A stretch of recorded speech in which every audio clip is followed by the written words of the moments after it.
सुरासुरा सेवितपाद पंकजा करे विराजत कमनीय पुस्तका विदेश्च पत्नी कमलासन प्रिया सरस्वती नृत्य तो वाची में सदा वसुदेवसुतं देवं कंसचाणूरमर्दनं देवकी परमानन्दं कृष्णं वन्दे जगद्गुरुं दैवी एषा गुणमयी दैवी एषा गुणमयी दैवी एषा गुणमयी दैवी एषा गुणमयी मम माया दुरत्यया मम माया दुरत्यया मम माया दुरत्यया मम माया दुरत्यया मामेव ये प्रपद्यन्ते मामेव ये प्रपद्यन्ते मामेव ये प्रपद्यन्ते मामेव ये प्रपद्यन्ते मायामेतान्तरन्ति ते मायामेतां तरन्ति ते मायामेतां तरन्ति ते मायामेतां तरन्ति ते दैवी एषा गुणमयी मम माया दुरत्यया. સૌથી પહેલા તો ભગવાન એક સરસ વાત અહીંયા કહે છે, મમ માયા, માયા મારી છે. અને જે વસ્તુ ભગવાનની છે તે ખરાબ હોય નહીં, એટલે માયાને ખરાબ કહેનારા માણસો ભગવાનને અન્યાય કરે છે. માયા બહુ ખરાબ છે, માયામાં આપણે ફસાયા છીએ, માયામાં આપણે ડૂબ્યા છીએ, માયાએ સત્યાનાશ કર્યો છે, માયા રાક્ષસી છે. કેટલાક તો ચિત્ર બનાવે, એકદમ લાંબા લાંબા દાંત ને મોટા મોટા વાળ ને આવી માયા બનાવે. ભગવાન અહીંયા પહેલો આ બધો જ કચરો સાફ કરી નાખે. મમ માયા, માયા મારી છે, એટલે એના માટે ખરાબ બોલાય નહીં. એટલે જે બહુ મોટી ધારણા મગજમાં બેઠી રહી હોય, કન્ડિશન થિંકિંગ, એને ભગવાન અહીંયા પહેલા એસિડથી ધોઈ નાખે છે કે મગજમાંથી એ કચરો કાઢી નાખો, માયા ખરાબ છે. માયાનો આધાર લઈને ભગવાન પોતે પ્રગટ થાય છે. જીવ પ્રગટ થાય છે અવિદ્યાનો આધાર લઈને, અને ભગવાન પ્રગટ થાય છે માયાનો આધાર લઈને. ત્યારે ભગવાનની કલા છે માયા. આપણે માયામાં પડ્યા જ નથી. જે દિવસે માયામાં પડશું ને તે દિવસે આપણા જેવો ભાગ્યશાળી માણસ કોઈ નહીં. માયામાં પડવું એટલે ભગવાનની પાસે જવું. ત્યારે આપણે અવિદ્યામાં પડ્યા છીએ. અનિત્ય, અસુચિ, દુઃખા, નાત્મસુ, નિત્ય, શુચિ, સુખાત્મિકા, ખાતીર, અવિદ્યા. આવી રીતની અવિદ્યાની વ્યાખ્યા યોગ દર્શનકારે કરી છે. અનિત્યને નિત્ય સમજવું, અસુચિ એટલે અપવિત્રને સૂચિ એટલે પવિત્ર સમજવું, દુઃખને સુખ સમજવું, અને અનાત્માને આત્મા સમજવું, એ બધી અવિદ્યા છે. આપણે અનિત્ય વાતોને નિત્ય સમજીએ છીએ, અને એટલે અનિત્યની પછવાડે પડ્યા છીએ. તમે તમારો આખા દિવસનો અભ્યાસ કરો, આખા દિવસનો નહીં, 60 વર્ષનો કરો, તમે જે પકડ્યું છે તે બધું અનિત્ય છે. તમે મકાન પકડ્યું છે અનિત્ય છે, મોટર પકડી છે અનિત્ય છે, કપડાં પકડ્યા છે અનિત્ય છે, માણસો પકડ્યા છે બધા અનિત્ય છે. એ પણ જવાના, તમે પણ જવાના. તેથી અનિત્યને જ આપણે નિત્ય સમજીએ છીએ, અને જે નિત્ય છે એને પકડવાની આપણને ફુરસત પણ નથી ને જરૂર પણ લાગતી નથી. થોડા ઘણા માણસોને લાગે, મનુષ્યાણામ સહસ્રેષુ કશ્ચિત. બાકી બહુ મોટા ભાગના લોકો સંતોષી સુખી છે કે અમને કંઈ જરૂર નથી. ભગવાન શું કામ જોઈએ વચમાં, લેવા દેવા વગરના? અમે ખાઈએ પીએ મોજ કરીએ, સારી રીતે જીવીએ છીએ. વચ્ચે આ ભગવાનનું લફડું ક્યાંથી આવ્યું? ભગવાન લફડું લાગે આ લોકોને. તેથી જે નિત્ય છે તે લફડું લાગે, અને અનિત્ય છે તે જે લફડું છે તે ખરું લાગે. તેથી બધી જ ભૌતિક વાતોની પછવાડે માણસની દોડ છે. પછી એ ખાવા પીવાનું હોય કે પહેરવા ઓઢવાનું હોય કે, એ જ દોડમાં આખું જીવન માણસનું પૂરું થાય છે. તેથી નિત્ય વસ્તુને માટે આપણે ટાઈમ કાઢતા નથી. આપણને આત્મા માટે ટાઈમ નથી. શરીર માટે ખૂબ ટાઈમ છે. શરીરની સુવિધાઓને માટે કલાકના કલાકો આપણે ગાળવા તૈયાર છીએ. હવે તો ઘર ઘરમાં ટીવી ઘૂસી ગયા એટલે સવાલ નથી, પણ નહીં તો 2-2.5 કલાકનું એક પિક્ચર જોવા માટે 5 કલાક લોકો લાઈનમાં ઊભા રહેતા હતા ટિકિટ લેવા માટે. 5-5 કલાક લાઈનમાં ઊભા રહે, અને ન મળે તો 4 ગણા, 8 ગણા, 10 ગણા પૈસા આપીને પણ ટિકિટ કઢાવે. એનું કારણ આજે ટાઈમ કાઢ્યો છે, વળી ટાઈમ ક્યાંથી મળે? થવા દો આજે. તેથી 1 કલાક 2 કલાક સુખ તો નથી મળતું, આંખો જ નબળી થાય છે, પણ તેના માટે આપણે કલાકો ગાળીએ છીએ. પણ ભગવાનના દર્શન કરવા માટે લાઈનમાં ઊભા રહેવાની આપણી તૈયારી નથી. એટલે કહેવાનું તાત્પર્ય શું છે કે નિત્ય વસ્તુનું આપણને મૂલ્ય જ ઓછું લાગે છે. તેથી અનિત્યને નિત્ય સમજવું આ વિદ્યા છે. અસુચિને આપણે સૂચિ માનીએ છીએ. જે અપવિત્ર વાતો છે બધી આપણને પવિત્ર લાગે છે, અને પવિત્ર વાતોથી ઉલટા આપણે આગા રહીએ છીએ. ગીતા અતિશય પવિત્ર છે, પણ ગીતા વાંચનારો વર્ગ કેટલો? સંસ્કૃતિની વાતો કરનારા માણસો પણ ગીતાનો કેટલો અભ્યાસ કરે છે, અંદર જઈને વિચારવાની વાત છે. પ્લેટફોર્મ માણસ ગજાવી નાખે સંસ્કૃતિની વાત કરતી વખતે, પણ ભારતીય સંસ્કૃતિનો પ્રાણભૂત ગ્રંથ છે ગીતા. તે વાંચ્યા વગર હું રહીશ નહીં. બેકગ્રાઉન્ડ તૈયાર થવું જોઈએ. તેથી ખાલી આવેશથી સંસ્કૃતિઓ ઊભી થતી નથી. પાયાનું કામ. આવેશ તો અધૂરાપણાની નિશાની છે. કોઈ પણ આવેશ લાંબો ટકતો નથી. તમને ક્રોધનો આવેશ આવે કેટલી વાર આવે? 2-5 મિનિટ, 10 મિનિટ, 24 કલાક ક્રોધ હોય અને હોય તો માણસ જીવી શકે નહીં. તેથી આવેશ એ તો ઉછાળો છે, પાછો સાગર છે ને એ જ મહત્વનો છે. અને કહેવાનું તત્પર શું છે? ગીતામાંથી જે શાશ્વતી વાતો મળે છે, પાવિત્ર મળે છે, પણ પવિત્ર વાતોની આપણને કિંમત નથી. અપવિત્ર વાતો આપણને ગમે છે. મોટા ભાગના 90% જુવાન છોકરાઓને બિયર બારમાં જવા ટાઈમ છે, ગીતા કેન્દ્રમાં આવવા ટાઈમ નથી. ત્યારે જ્યાં જ્યાં અપવિત્ર છે ત્યાં માણસ દોડે છે. એનું કારણ ભ્રાંતિ છે. તેથી આ બધી વાતો યોગ દર્શનકારે સેંકડો વર્ષ પહેલા લખી રાખી છે કે અનિત્યને લોકો નિત્ય સમજશે, અસૂચિને સૂચિ સમજશે, દુઃખને સુખ સમજશે. તમે સુખ સમજીને જે જે વસ્તુઓ ખેંચો ને ભેગી કરો છો બધું દુઃખ છે. શાંતિથી બેસીને વિચાર કરો. તમે જેટલા વસ્તુઓને સુખ સમજીને પાસે લાવ્યા હશો એ જ વસ્તુઓ થોડા જ વખતમાં દુઃખ બની જાય છે. અને પ્રત્યેક માણસ એનાથી કંટાળેલો હોય છે. શરૂમાં માણસને મોટરનો મોહ હોય, પણ એકાદ મોટર લે ને પછી રસ્તામાં રોજ ઊભો રહે અને પછી મિકેનિકને બોલાવવા માટે દોડતો જાય. એ માથા ઉપર જે ટેન્શન થાય તે માણસો ધ્યાનમાં નથી આવતું. એનો અર્થ મોટર નહીં રાખવાની એમ નહીં, પણ એને સુખ સમજીને બહુ હરખાઈ નહીં જવાનું. એક સાધન છે, ઠીક છે, બધા સાધનો છે. શરીર પણ એક સાધન છે, એ પણ બગડવાનું છે, એ પણ અનિત્ય છે, એને પણ એક દિવસ બાળી જ નાખવાનો છે. એટલે કે શરીરને આજે ફેંકી નહીં દેવાનો. સમજણનો સવાલ છે અહીંયા. તમે મોટર રાખો કે ના રાખો સવાલ નથી. શરીર પણ તમારે એક દિવસ ફેંકી દેવાનું છે. મારે આજે ફેંકી દેવાનું નહીં, પણ એને સાધન સમજીને ઉપયોગ કરવાનો. શરીરનું સાધન ન હોય તો ધર્મ કાર્ય થાય જ નહીં. કાલિદાસ કહે છે શરીર માધ્યમ ખરું ધર્મ સાધનમ. ધર્મનું સાધન તરીકે શરીર સૌથી પહેલું છે. તેથી માણસનું આરોગ્ય સારામાં સારું હોવું જોઈએ. આરોગ્ય સૌથી મોટો વૈભવ છે. આરોગ્ય જેટલો મોટો વૈભવ નહીં. પહેલું સુખ તે જાતે નર્યા. શરીર સારું હોય તો બધી વાતો સારી. અબજપતિ માણસ છે પણ શરીર સારું તો ખાય શું? આખો દિવસ પેટ અને માથું બંને દુખ્યા જ કરતા હોય. તેથી ન કોઈ વાત સાંભળવામાં રસ પડે કે ન કોઈ ખાવા પીવામાં સ્વાદ આવે. પેટમાં જ તકલીફ છે ને માથામાં તકલીફ છે. પતી ગઈ વાત, પૂરી થઈ ગઈ. તમારા કરોડો રૂપિયા તમારા માટે ઝેર થઈ જાય. તેથી તમે આનંદથી કોઈ પણ વસ્તુ ક્યારે ભોગવી શકો? ભગવાન તમારા ઉપર ખુશ હોય તો જ. વસ્તુઓ તમે લાવ્યા એટલે તમે માણી શકશો એ ભ્રાંતિમાં રહો નહીં. તમે ખાલી લાવવાની મજૂરી જ કરો, મારનારા બીજા હશે. અને આવું થાય છે. બહુ વર્ષો પહેલા, 25 વર્ષ થઈ ગયા, કરોડપતિ માણસે મને કીધેલું કે બહુ તકલીફ છે. તમને તકલીફ છે? તે કાળે કરોડ રૂપિયાની કિંમત હતી. આજે હાલતા માણસો કરોડપતિ હોય છે, પણ એક કાળ એવો હતો કરોડપતિની બહુ મોટી કિંમત હતી, પણ ચહેરો ઉતરી ગયેલો. તમારે જવાય તો જાહેરમાં સ્ટેટમેન્ટ આપવું જોઈએ કે કરોડો રૂપિયા હોઈને પણ હું સુખી નથી, એટલે કરોડ રૂપિયા મળશે તો અમે સુખી થશું, એવી ભ્રાંતિમાંથી લોકો બહાર આવી જાય. તમે બહુ સરસ કામ કરી શકો છો પ્રચારમાં નીકળી પડો તો. તમારે જ કહેવું જોઈએ. અમારા જેવો માણસ કહે તો લોકો એમ કહેશે એની પાસે છે નહીં માટે બોલે છે. કરોડપતિ સુખી નથી એમ હું કહું તો અસર ના થાય, પણ કરોડપતિ માણસ પોતે કહે તો લોકોને અસર થાય કે વાત સાચી છે, એની પાસે છે અને છતાં એ સુખી નથી એમ પોતે કબૂલ કરે છે. ત્યારે તમે સારામાં સારા પ્રચારક બની શકો. પણ તકલીફ શું હતી? મને કે નહીં બધું સારું છે, નોકર ચાકરો પુષ્કળ છે, 40-50 ગાડીઓ છે, બધી ગાડીના અલગ અલગ ડ્રાઈવર છે, જેને જોઈએ એટલી ગાડીઓ મળે. મહેમાનો આવે તો ગમે ત્યાં અમે ગાડી મોકલી આપે, અમને ચિંતા નહીં. 2 દિવસ ગાડી ન હોય તો પરવા નહીં. 40-50 ગાડીઓ બધી ઊભી હોય ગેરેજમાં, લાઈન બંધ, અને એટલા ડ્રાઈવરો ઊભા હોય, કોઈ માથાકૂટ જ નહીં. રસોઈયા 2-4 છે, રાંધ્યા જ કરે. 100-200 માણસ રોજ જમતા હોય, કાંઈ ફિકર નહીં, ખૂટે જ નહીં ને. પૈસો જ પુષ્કળ છે. સવાલ ને પાછી આવક ચાલુ છે. જેમ કૂવામાં પેલી આવ ચાલુ હોય ને, પાણી ખૂટે જ નહીં, તેના જેવું છે. એવું બધું સેટ થઈ ગયું છે અને કરનારા સેટ કરે છે. એક માણસે આવું શેર કરી નાખ્યું કે 1 લાખ રૂપિયા રોજ દાન કરે, અને તમે એને સંતોષ નહીં. રોજના 2 લાખ દાન થવા જોઈએ. મારા મરી ગયા પછી પણ લગભગ એવી વ્યવસ્થા પણ હવે થઈ ગઈ છે. 2 લાખ રૂપિયા રોજ ખર્ચે દાનમાં, પોતાના માટે નહીં, અને છતાં એનું ખૂટે નહીં.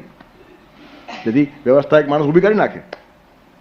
ત્યારે મેં પૂછ્યું આટલી બધી વ્યવસ્થા તો પછી અગવડ શું છે? તો મને કે અગવડ એ જ છે, 200 માણસ મારા ઘરે જમે છે, પણ મને ડૉક્ટરે કહ્યું છે તમારે મગના પાણી સિવાય કંઈ લેવું નહીં. એટલે એણે બધું ભેગું કર્યું અને ખાય છે બીજા. ત્યારે તમે સુખના સાધનો પાસે લાવશો એટલે તમે માણી શકશો એમ માનો નહીં. માણવા માટે પરમાત્માની કૃપા જ જોઈએ છે. ભગવાન રાજી હોય ને તે જ માણસ સુખી થઈ શકે, બાકી કોઈ થાય નહીં. પરમાત્મા રાજી ન હોય તો મહેલમાં પણ આનંદ નથી, ને પરમાત્મા રાજી હોય તો ઝૂંપડી મહેલ કરતા પાવરફુલ છે. સુદામા ઝૂંપડીમાં રાજી હતા, વિદુરજીને કઈ રાજમહેલની પડી નહીં હતી, 1 મિનિટમાં લાત મારીને આગા થઈ ગયા છે. નહીં તો મહામાત્યા હતા, મોટી પોસ્ટ પર હતા. દુર્યોધનને કઈ એમની પોસ્ટ નાની નહીં હતી કૌરવોને ત્યાં, પણ સત્ય કહીને 1 મિનિટમાં આગા થઈ ગયા. એનું કારણ એ લોકો આ સાધનોમાં સુખ સમજતા જ નથી. આ તો ઠીક છે, સામાન્ય સાધનો છે, પણ આપણને સાધનો મહત્વ લાગે છે, અને પરિણામે સિદ્ધાંતો જોડે પણ આપણે બાંધછોડ કરીએ છીએ. સિદ્ધાંત જાય તો વાંધો નહીં, પણ મારી સગવડ નહીં જવી જોઈએ. હવે સગવડની પછવાડે પૂંછડી પટપટાવીને ફરનારા માણસોને કૂતરા કહેવાય, માણસ ન કહેવાય.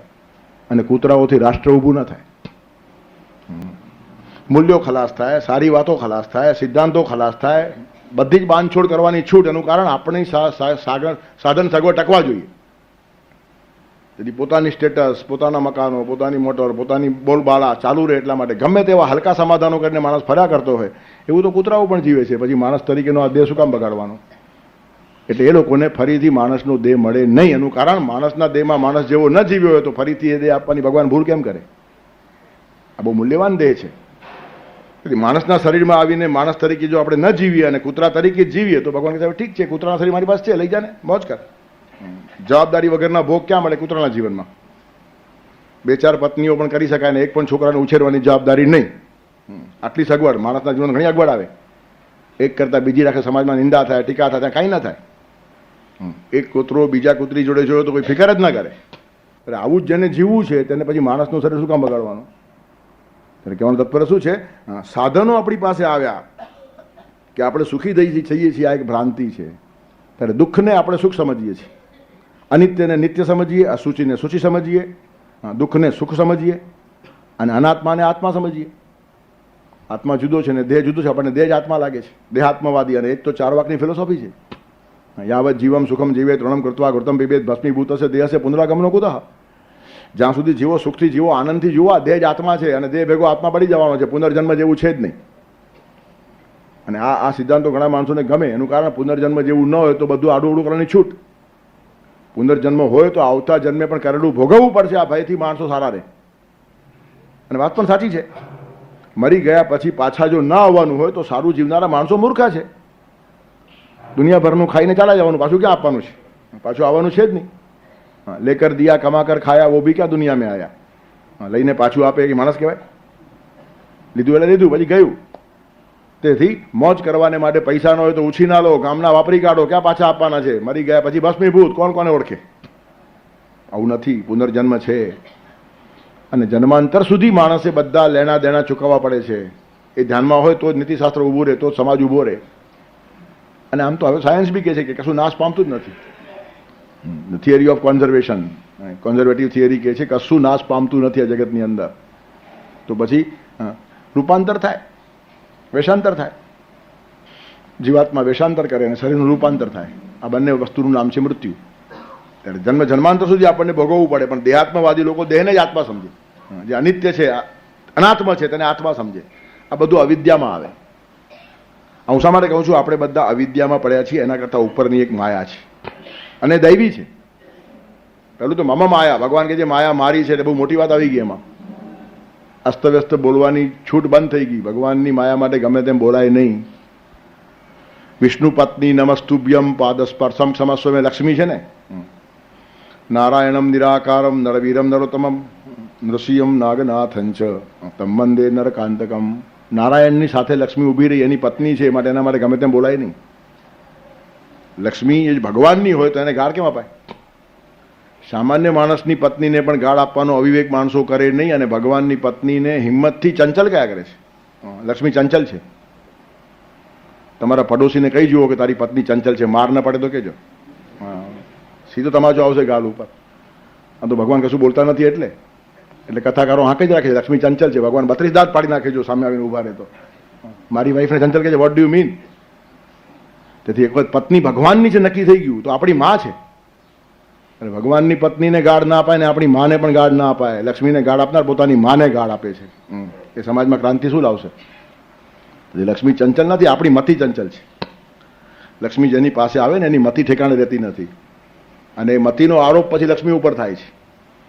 એક કાચ હોય ને, સાવ પારદર્શક કાચ છે, એ સાવ પારદર્શક છે, પણ જેવો કાગળ પાછળ રાખો એવો રંગ દેખાય.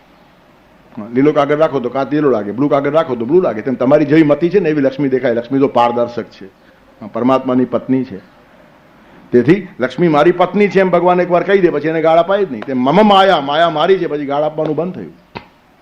જે લોકો માયાને ગાળ આપે છે, લોકોને શાસ્ત્રો ખબર જ પડ્યા નથી, ને કમો આડો અવડો વેદાંત કૂટ્યો છે જિંદગીભર, પોતે પણ હેરાન થયા અને આખા સમાજને હેરાન કરી નાખ્યો છે. તેથી દૈવી છે, ભગવાન કહે છે આ માયા દૈવી છે. દૈવી એશા ગુણમયી, પાછી ગુણમયી છે. સત્વ રજ તમ ઉપર ગુણની ચર્ચા આપણે કરી ગયા વખતે. એ ચૈવ સાત્વિકા ભાવા રાજસા તામસાસ ચઈએ. એને સાંખ્ય દર્શનકાર પ્રકૃતિ કહે છે અને વેદાંત માયા કહે છે. પ્રકૃતિનું સ્વતંત્ર અસ્તિત્વ છે. પુરુષ અને પ્રકૃતિ બે તત્વો માને છે અને બે માનવામાં અગવડ આવે છે. તેથી વેદાંતે બે ઉડાડી નાખ્યા અને માયા ખાલી આભાસી છે એમ કીધું, છે નહીં. માયા ખાલી આભાસી છે, તત્વ એક જ છે. તેથી વેદાંતે એક તત્વ માન્યું. ત્યારે આ બધા જે તમને આભાસો દેખાય છે ને એ ત્રિગુણામયી માયા છે. જેને સાંખ્ય પ્રકૃતિ કહે છે એને જ વેદાંત માયા કહે છે. ફરક શું છે? પ્રકૃતિનું અસ્તિત્વ એ લોકો સ્વીકારે છે. જેમ પુરુષ છે તેમ પ્રકૃતિ છે. અને કેટલીક વારે માનવું પડે, વૈજ્ઞાનિક અભિગમ છે એની પછવાડે. પ્રકૃતિમ પુરુષં ચૈવ વિદ્યનાદિવ ભાવપી. ભગવાનને પણ આ કબૂલ કરવું પડ્યું છે. પ્રકૃતિ અને પુરુષ બંનેને અનાદિ માનો. સાંખ્ય દર્શનની ભગવાને પ્રતિષ્ઠા કરી છે અને આજ તો ભગવાનની મહાનતા છે. જગતમાં ચાલતા રહેલા ઘણા બધા વિચાર પ્રવાહો સ્વીકારવા પડે. એનું કારણ બધા જ માણસો એક પ્રકારના હોતા નથી. ટકેસર બાજી, ટકેસર ખાજા ચાલે નહીં. ત્યારે જુદા જુદા લેવલ ઉપરથી વાત ચાલતી હોય ત્યારે ઘણી વખતે ઘણી વાતો અમુક ટાઈમ સુધી સ્વીકારવી પડે. અને આટલું જ નહીં, ભગવાનનું અસ્તિત્વ અમાન્ય કરનાર સાંખ્ય પ્રવર્તક કપિલ છે. સાંખ્યના પ્રવર્તક કપિલ મુનિ ભગવાનને માનતા નથી, છતાં ભગવાનને એના ઉપર ચેડ નથી. ઉલટાનો ગીતામાં કહે છે સિદ્ધાનામ કપિલો મુનિ. જે સિદ્ધ પુરુષ થયા ને મોટા મોટામાં, કપિલ મારી વિભૂતિ છે. ભગવાનને ન માનનારને પણ ભગવાન પોતાની વિભૂતિ ઠરાવે, આટલું ઔદાર્ય ભારતમાં છે. આપણને કોઈ ન માને એને આપણે ઉડાવી દઈએ, મારું માનતો નથી. સામાન્ય હવે તું કરવાનું શું છે? દીકરો જો બાપનું ન માને તો દીકરાનું અસ્તિત્વ સ્વીકારવા બાપ તૈયાર નથી. લાત મારીને ઘરમાંથી બહાર કાઢે, મારું માનતો નથી. ત્યારે ભગવાનનું માનતો નથી, ભગવાનને જ માનતો નથી. એને જગતમાંથી બહાર કાઢવાની વાત નથી, ઉલટાનું મારી વિભૂતિ છે એમ કહે છે. આ વૈચારિક ઔદાર્ય છે. તેથી ભારતની અંદર જેટલું વૈચારિક ઔદાર્ય છે ને વિશ્વમાં ક્યાંય નહીં મળે. દુનિયા ફરી આવો, બધે સંકુચિતતા, વાળાબંધી, પોતાની જડતા આ જ ભરેલું છે. ભારતમાં એ નથી અને લાવવાનો પ્રયાસ કરનારા માણસો હંમેશા નિષ્ફળ ગયા છે. જેણે જેણે સંકુચિત વાળાઓ બનાવવાની ભારતમાં ધારા શરૂ કરી છે તે માર ખાઈને 5-15 વર્ષમાં ભૂસાઈ જાય. એનું અસ્તિત્વ ટકતું જ નથી. એનું કારણ વૈચારિક ઔદાર્ય છે. સહિષ્ણુતા એ તો ભારતીય સંસ્કૃતિના પ્રાણ છે. બીજા માણસના મતને સહન કરવાની ક્ષમતા હોવી જોઈએ. હું બોલું તે જ બધા બોલે, આવા ગોખડિયાઓથી સમાજ ઊંચો ના આવે. દીકરો બાપ કરતા આગળ જાય, આ પરંપરા છે. બાપ કરતા દીકરો સવાયો થવો જોઈએ. બાપ કરે ને કે એટલું દીકરો કરે તો દીકરો ન કહેવાય, કપૂત કહેવાય, સપૂત ન કહેવાય. બાપથી દીકરો આગળ વધે અને એનું બાપને ગૌરવ હોય મારો દીકરો હોશિયાર છે, મારા કરતા સવાયો છે, મને કંઈ જોવું નથી પડતું. અને જો બાપ ખુશ ના થાય તો બાપમાં ખામી છે. જે બાપને પોતાનો દીકરો પોણિયો રે એ ગમતું હોય તે બાપ સારો કહેવાય. તેથી પોણિયાઓ ગમતા નથી, આપણને સવાયા ગમે છે. તેથી ચોપડામાં વેપારી પણ જો શ્રી સવા લખે, કેમ નથી રહેતા શ્રી પોણિયા? તેથી બાપ કરતા બેટો સવાયો જ થવો જોઈએ, ગુરુ કરતા શિષ્ય સવાયો જ થવો જોઈએ. અને ભગવાન તો ત્યાં સુધી કહે છે કે મારો ભક્ત મારા કરતા સવાયો થવો જોઈએ. બાપથી દીકરો સવાયો, ગુરુથી ચેલો સવાયો, ભગવાનથી ભક્ત સવાયો. આ ભારતની પરંપરા છે. તેથી બાબા વાક્યમ પ્રમાણ આમ કરીને કૂટ્યા કરતા હોય તેવા લોકોથી રાષ્ટ્ર ઊંચું ના આવે. સ્વતંત્ર પ્રજ્ઞા, સ્વતંત્ર શક્તિ પ્રત્યેકની ખીલવી જોઈએ. એક માણસ ચિંતન કરે છે. આપણે અહીંયા બેસીએ છીએ ને તો અહીં મારું ભાષણ નથી, હા, સચિંતન છે. તમે સાંભળીને ચિંતન કરો છો, હું બોલીને ચિંતન કરું છું, પણ બધાનું ગીતાનું ચિંતન ચાલે છે. We are all sailing the same boat. અને સાયમલ્ટેનિયસલી આવી રીતનો એક પ્રવાહ ચાલતો હોય. શ્રોતા પણ આટલી ઉપરની કક્ષાનો હોય. આશ્ચર્યોશ્ચ વક્તા કુશલોશ્ચ શ્રોતા. ઉપનિષદ કહે છે વક્તા આશ્ચર્યવત હોય. એક એક વાત સાંભળીને આશ્ચર્ય આશ્ચર્ય આશ્ચર્ય લાગતું જોઈએ. અને શ્રોતામાં એટલો બધો કુશળ હોય કે એક એક વાતને ગંભીરતાથી ઝીલી લે. હું ઘણી વાર કહું છું, અનુભૂતિ છે, વિચાર છે, વાણી છે, લેખન છે અને વર્તન છે. 5 સ્ટેજીસ છે. જે અનુભૂતિમાં હશે તે વિચારમાં આવતું નથી, વિચારમાં હશે તે વાણીમાં પ્રગટતું નથી, વાણીમાં આવશે બધું લખી શકાતું નથી, લખેલું હોય તેવું બધું વર્તાતું નથી. તેથી સૂક્ષ્મથી સ્થૂળ ને સ્થૂળથી સૂક્ષ્મ આ વિકાસ છે. ત્યારે વાણી છે ને ત્રીજી સ્ટેજ છે. માણસ જ્યારે બોલતો હોય છે ત્યારે પછવાડે વિચાર ચાલતા હોય છે અને વિચારની પછવાડે અનુભૂતિ હોય છે. હું અત્યારે બોલતો હોઈશ ત્યારે જે વિચાર કહેતો હું તે વખતે 10 વિચાર અહીંયા અથડાતા હોય, 2 કહું ને હાથ નીકળી જાય. બધા કહેવાય જ નહીં, આટલો ફાસ્ટ વાણી ચાલી જ શકતી નથી. જેટલું મગજ ફાસ્ટ ચાલે એટલી વાણી ફાસ્ટ નહીં ચાલે. ત્યારે એટ એ ટાઈમ 8-10 વિચારો આવતા, એમાંથી 1-2 કહેવાય ને 8 છૂટી જાય. તો કયા 8 છૂટી ગયા છે તે જે શ્રોતા પકડી લે એ ખરો શ્રોતા. એટલે શ્રોતા એવું ખાવાના ખેલ નથી. વક્તા પોતાની અભિવ્યક્તિમાં કેટલીક વાતો નથી કહી શકતી, તે વગર કીધે સમજી જાય. જેમ રીડ બિટવીન ધ લાઇન્સ, વાંચતી વખતે શબ્દોની વચ્ચે વાંચતા આવડવું જોઈએ. તેમ લિસન બિટવીન ધ વર્ડ, શબ્દોની વચ્ચે સાંભળતા આવડવું જોઈએ. 2 શબ્દોની વચ્ચે જે ગેપ છે ને, શૂન્યાવકાશ, એમાં ઘણું બધું કહેવાતું હોય છે અને એમાં જ ખરું કહેવાતું હોય છે. શબ્દો કરતાં વધારે મૌનમાં કહેવાય છે. અવચને અને પ્રવચનમ, અલ્ટિમેટલી અવચને અને પ્રવચનમ છે. હજારો લાખો પ્રવચન કરનારા માણસો અંતિમ છેલ્લે બાકી મૌન લઈ લે છે. એનું કારણ બધું કહેવાય ગયું. હવે જે કહેવાશે તે વગર વાણીથી કહેવાશે. તેથી પછી વાણીની જરૂર નથી પડતી. અવચને અને પ્રવચનમ થઈ જાય. શૂન્યમાં એક તાકાત છે અને આપણને તાકાત ખબર નથી. એનું કારણ બધી જ શક્તિ બોલવામાં વેડફાઈ જાય છે. કેટલું બધું આપણે બોલીએ છીએ. જરાક માણસ શાંતિથી વિચાર કરે તો આખા દિવસમાં આપણે જે બોલીએ છીએ તેમાં 90% કચરો હોય છે. ન બોલીએ તો કાંઈ નુકસાન ન થાય, આપણી શક્તિ બચે અને સામેના માણસને ઉપાધિ નહીં. પણ કેટલું માણસ બોલ્યા જ કરતો હોય. લાઓ ત્સે નામનો એક ફિલોસોફર થયો ચીનની અંદર 2500 વર્ષ પહેલા. એ રોજ સવારના ફરવા જાય. એની જોડે એનો એક મિત્ર ફરવા આવે. બંને મળે એટલે મિત્ર કહે છે નમસ્કાર. લાઓ ત્સે સાંભળે, કશું બોલે નહીં. મિત્ર નમસ્કાર કરે, ખાલી જી લે અને અડધો-પોણો કલાક ફરીને બંને છૂટા પડે ત્યારે લાઓ ત્સે કે નમસ્કાર ને પછી પેલો ચાલ્યો જાય. બસ આ 2 જ શબ્દોની આપલે થાય લોકોની. બાકી અડધો-પોણો કલાક બંને ફર્યા કરતા હોય, એક અક્ષર બંનેમાંથી કોઈ બોલે નહીં. આવતી વખતે મિત્ર નમસ્કાર કરે અને છૂટા પડતી વખતે લાઓ ત્સે એનો પ્રતિસાદમાં જવાબ અડધા કલાક પોણા કલાક પછી આપે, નમસ્કાર. આ એમનો રોજનો ક્રમ. એમાં એક દિવસ મિત્ર પોતાના બીજા મિત્રને ભેગો લઈ આવ્યો. બંને આવીને નમસ્કાર કર્યા, ભાઈ ચાલવા લાગ્યા. હવે નવો આવેલો મિત્ર, એનાથી રહેવાય નહીં. એટલે આમ સામે જુએ, કેવો સરસ સૂર્યોદય ખીલ્યો છે, કેવી સરસ સવાર છે, મોસમ કેવી રંગીન છે. પણ આ બેમાંથી કોઈ બોલે નહીં. અડધા-પોણા કલાકે ફરીને પાછા આવે એટલે લાઓ ત્સે કીધું નમસ્કાર. આ બંને ગયા. પછી પેલા માણસને બોલાવીને લાઓ ત્સે કહે છે કે આ માણસને ફરીવાર લાવતો નહીં. બહુ વાતોડિયો છે. સૂર્યોદય સરસ થયો છે એમ કહેવાની જરૂર છે? આપણને આંખ નથી? એને જોયો તો આપણે જોયો છે. પણ ઘણા એવા બકવાસી આવે, હા શું સૂર્ય ખીલ્યો છે. પછી જુએ છે બધા, તું શું કામ ગડબડ કરે છે? એટલે બીજાને પણ પ્રેમથી જોવા ના આપે. બોલ્યા વગર રહેવાય જ નહીં. બહુ સરસ મોસમ છે ને રંગીન મોસમ છે, તો તને આંખ છે તો પેલાને કોડા છે? જરા શાંતિથી વિચાર કરો, કેટલું બધું આપણે બોલતા હોઈએ છીએ. હિલ સ્ટેશન ઉપર ફરવા જઈએ એટલે હાલત થાય. પેલો પોઈન્ટ જોયો, અરે કેવી મજા આવે, કેવી મજા આવે. તું બેસને શાંતિથી ભાઈ. તેથી બધા કરતાં હું જોવામાં હોશિયાર છું ને બાકી બધા ડબ્બા છે એ સાબિત કરવાનો પ્રયાસ ત્યાં પણ ચાલતો હોય છે. બકવાસમાં કેટલી વાણી આપણી ખલાસ થાય છે. આખો દિવસમાં જે માણસ બોલે છે તેનાથી 5% બોલવાની માંડ જરૂર હોય છે. અને કેટલી એનર્જી બચી જાય અને કેટલું અવાજનું પ્રદૂષણ ઘટી જાય. અવાજથી માણસ ગાંડો થઈ જાય. રાત દિવસ જે લોકો ફેક્ટરીમાં કામ કરે છે બિચારાનું મગજ ખલાસ થઈ જાય. ધડ ધડ ધડ ધડ ધડ ધડ મશીન ચાલતું હોય. આના જેવો અત્યાચાર નથી. પણ એક ટેવ પડી જાય પછી એને આ અવાજ હોય તો જ ગમે. ન્યુયોર્ક સિટી વિશે એક અંગ્રેજી લેખકે વર્ષો પહેલા એક લેખ લખેલો. તમે લખેલું એને કે ન્યુયોર્ક સિટીની અંદર આ બધી વ્યવસ્થા જો બંધ થઈ જાય 5-1 મિનિટ તો આખું ન્યુયોર્ક ગાંડું થઈ જાય. કારણ અવાજથી એટલા ટેવાઈ ગયા છે. અવાજમાં જ જીવે. ये बोध से ठीक चला जाता है. પેલો સિપાહી હોય ને એ ખભા ઉપર જ પોતાની બંદૂક રાખીને ચાલતો હોય, ફાટ ફાટ ફાટ ફાટ. ત્યારે એક વખત કોઈ ગાડાવાળો હતો કે બેસી જાઓ તો કરી મને ચાલવાનું ફાવે છે. તો કે ચાલો ભલે ચાલો પણ બંદૂક તો મૂકી દો ગાડામાં. લડાઈ હોય ત્યારે બંદૂક રાખજો. અત્યારે શું છે, તમારે જવું છે બીજે ગામ 4-5 માં નકામાં ઉચકીને ચાલો છો. તો કે નહીં, એ બોધ સે ઠીક ચલા જાતા હૈ. ટેવ પડી જાય ને, બોજ ફાવી જાય. રાત દિવસ જેના હાથ પગમાં બેડી પડી હોય ને આવો 6 મહિના માણસ જીવ્યો હોય તો બેડી કાઢી નાખો તો એને ઊંઘ નથી આવતી. પછી કંઈ ને કંઈ પગ ઉપર વજન મૂકવું પડે તો એને ઊંઘ આવે. તેમ આપણે અવાજથી એટલા ટેવાઈ ગયા છીએ કે અવાજ ન હોય તો આપણને ગભરામણ થાય. કેટલાક માણસો અવાજ વગર જીવી જ શકતા નથી. ફટ દઈને કંઈક ચાલુ કરે, ધર ધર ધર ધર ધર અવાજ ચાલુ.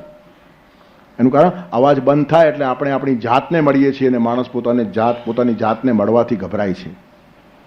અવાજનો અર્થ છે આપણે આપણી જાતથી ભાગીએ છીએ, તેથી ખોટી ખોટી વાતો કરીએ છીએ. કશું કારણ નહીં.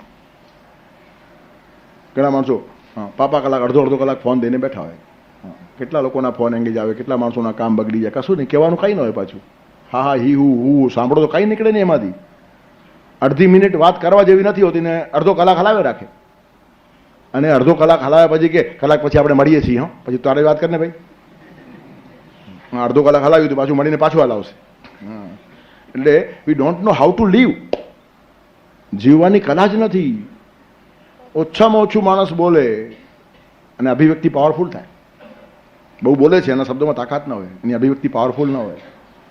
તેથી સારા વક્તાઓ તમે જોડો અધરવાઇઝ ઓછું બોલતા હશે. જેની વાણીમાં તાકાત છે ને એ માણસો પછી અસ્તવ્યસ્ત નહીં બોલે, એ પોતાના કામ પૂરતું બોલે. પછી તમારે પરાણે એને બોલાવવા પડે તો એકાદ વાક્ય તમને આનંદ આપવા માટે બોલે, પણ એને પછી બોલવામાં રસ ન હોય. એનું કારણ શક્તિ પ્રિઝર્વ થાય છે.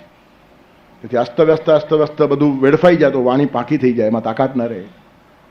તેથી જેને વાણીની સાધના કરવાની છે ને તે માણસે બહુ જ મૌનની પણ દીક્ષા લેવી પડે. અઠવાડિયામાં એક દિવસ ઘણા માણસો મૌન રાખે છે. રોજ પણ 1-2 કલાક મૌન રાખનારા માણસો છે કે મૂર્ખા નથી, બહુ ડાયા માણસો છે. પ્રત્યેક માણસે આ પ્રયોગ કરવા જેવો છે. કરી તો જુઓ, બહુ ડર લાગશે. 1 કલાક મૌન નથી બેસી શકતા. કોઈ માણસ મરી ગયો હોય અને 2 મિનિટ શાંતિ રાખવાની કે તો 1 મિનિટમાં જ હરિઓમ કરી નાખે. 2 મિનિટ પણ શાંત ઉભા રહેવું ખાવાના ખેલ નથી. ઘડિયાળ સામે જુઓ, દમ નીકળી જાય. 5 મિનિટ નીકળે નહીં. અને આપણે કલાકોના કલાક કાઢી નાખીએ છીએ. આપણે આપણી જાત સાથે બેઠા પછી 5 મિનિટ કાઢવી પણ અઘરી છે. તેથી મૌન એક મોટી સાધના છે. ત્યારે વાણીથી જે અભિવ્યક્ત ન થાય તે મૌનથી અભિવ્યક્ત થાય. અને વાણી કરતાં ઉપર વિચાર અને વિચાર કરતાં ઉપર અનુભૂતિ છે. ત્યાં સુધી પહોંચનારો શ્રોતા આટલો જબરદસ્ત હોવો જોઈએ. તેથી આશ્ચર્યોશ્ચ વક્તા કુશલોશ્ચ શ્રોતા, સચિંતન ચાલતું હોય. હું તો ઘણીવાર ત્યાં સુધી કહું, વક્તા શ્રોતામાં એટલી એકરૂપતા આવી ગઈ હોય કે બોલતા બોલતા એકાદ વખત કોઈ કારણસર જો વક્તા અટકી જાય અને શ્રોતા શરૂ કરી નાખે ને બોલવાનું, તો વક્તા બદલાઈ ગયો તે ખબર જ ન પડે લોકોને. આવી એક ધારા હોય. વક્તા ચેન્જ થઈ ગયો ખબર જ ન પડે. સામે બેઠાને ખબર પડે પણ સામે નોરમાં ખબર ન પડે. આટલી કક્ષા બંનેની એકરૂપ થયેલી હોય અને એ મોટી ગરિમા છે. ત્યારે જીવનની અંદર રીડ બિટવીન ધ લાઇન્સ જેમ છે તેમ લિસન બિટવીન ધ વર્ડ્સ. તેથી આપણે બધા અહીંયા જે ભેગા થઈએ છીએ ને તે વ્યાખ્યાન ભાષણ બીષણ નથી, સચિંતન છે. અને એ જ ખરો સ્વાધ્યાય છે. એક હૃદય બીજા હૃદય જોડે બોલે એનું નામ સ્વાધ્યાય. વક્તાના મુખચંદ્રને જોઈને શ્રોતાઓનો હૃદય સાગરમાં ભરતી આવે ને ઉછળી ઉઠે. આવી એકતાનતા જ્યાં હોય. તેથી જે ઉત્તમ વાતો અને શ્રેષ્ઠ વાતો છે તેની અભિવ્યક્તિ મૌનમાં હોય છે. ત્યારે માયા શબ્દ પણ એટલો મહત્વનો ભગવાન અહીંયા વાપર્યો છે. દૈવી એશા ગુણમયી મમ માયા દુરત્યયા. માયા દૈવી છે, માયા ગુણમયી છે, માયા મારી છે. જો કેટલું બધું ભગવાન કહે છે. મારી છે એટલે બધી વાત પતી ગઈ. મારી કીધા પછી ભગવાન જેના પર સ્ટેમ્પ લગાડે તેને ખરાબ કહેવાય જ કેવી રીતનું? તેથી મમ માયા એ સૌથી પહેલી વાત. મમ માયા, પછી દૈવી, જેવી તેવી નથી, ગુણમયી. દૈવી એશા ગુણમયી મમ માયા, પણ દુરત્યયા, એને ઓળંગી જવી અઘરી છે. તકલીફ ક્યાં છે તે પણ ભગવાન કહે છે. દુરત્યયા, એને તરી જવી અઘરી છે અને સહેલી પણ છે. સહેલી કેમ છે? મામેવ યે પ્રપદ્યંતે, જેઓ મારી પાસે આવ્યા. માયા મેતામ તરંતિ તે. માયા નિર્માણ મેં કરી છે. તરવું હોય તો મારી પાસે આવો. તમારી તાકાત નહીં, તમે તરી જશો. માણસ માયા તરી જાય એ વાતમાં માલ નથી. સંસાર સાગર છે, એકલે તરાય ના. ઈશની સહાય વિના પાર ઉતરાય ના. જીવન નૈયાનું સુકાન એને સોંપજે. મનડું પ્રભુના ચરણમાં તું રાખજે. ભક્તિ સમજાવી છે ગીતામાં વાંચજે. મનડું પ્રભુના ચરણમાં તું રાખજે. માયા અઘરી પણ છે ને સહેલી પણ છે. પરમાત્માને છોડીને તરવાનો પ્રયત્ન કરશો તો એના જેવી અઘરી વાત નથી, અને પરમાત્માને સાથે રાખીને પ્રયત્ન કરશો તો એના જેવી સહેલી વાત નથી. મામેવ યે પ્રપદ્યંતે, જે લોકો મારી પાસે આવ્યા. માયા મેતામ તરંતી તે તરંતી, એ લોકો તરત તરી જાય. તેથી કઠિનાઈ ક્યાં છે તે પણ કીધું અને સરળતા ક્યાં છે તે પણ કીધું. માયાને તરી જવી અતિશય અઘરી છે જો ભગવાનને છોડશો તો, અને અતિશય સહેલી છે જો ભગવાનને પકડશો તો. ભગવાનની ગેરહાજરીમાં, ગેરહાજરી છે જ નહીં પણ આપણે એને દૂર રાખીએ છીએ, એ તો બધે હાજર છે, પણ આપણને એની જરૂર નથી એમ આપણને લાગે જ એની ગેરહાજરી હોય. છતાં પણ માણસની આપણને જરૂર નથી એમ માનીએ આપણે ઘણી વખત. તેમ ભગવાન તો છે જ, પણ આપણને જરૂર નથી એમ માનીને આપણે એને આગો રાખીએ, એની ઉપેક્ષા કરીએ, એનો અર્થ નિષ્ફળતા સિવાય કશું જીવનમાં મળે નહીં. અને ભગવાન છે, મારી જોડે જ છે, આવી દ્રઢ ધારણા હોય તો નિષ્ફળતા તમને અડી પણ શકતી નથી.